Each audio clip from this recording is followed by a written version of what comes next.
মাকে আমি নিজের হাতে ফুলের মালা আজকে গেঁথে পরিয়েছি। অনেক সময় ভক্তরাও দেয়। তাই একটি কথা বলি মা, সবাই আপনাদেরকে, কারো বাড়িতে ভালো কাজ হচ্ছে না, কারো অর্থের অভাব, কারো বাস্তুদোষ, অনেক সময় আপনারা কি করেন, পুরো তান্ত্রিকের সঙ্গে যোগাযোগ করেন দোষটা কাটানোর জন্য।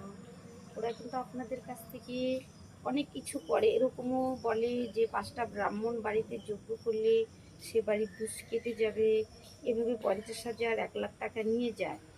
আমি সেটা বলছি কেন, সেটা আমি পরে বুঝিয়ে বলছি। মানে নিয়ে যায়, কিন্তু কাজের কাজ কিছুই হয় না।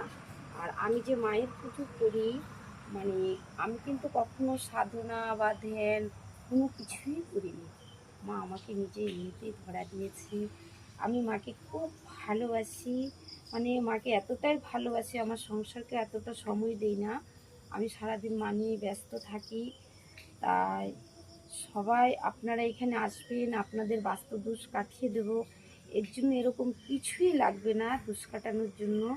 সবাই আসবেন আর কমেন্টে সবাই লিখবেন, জয় পদ্মাবতী মায়ের জয়।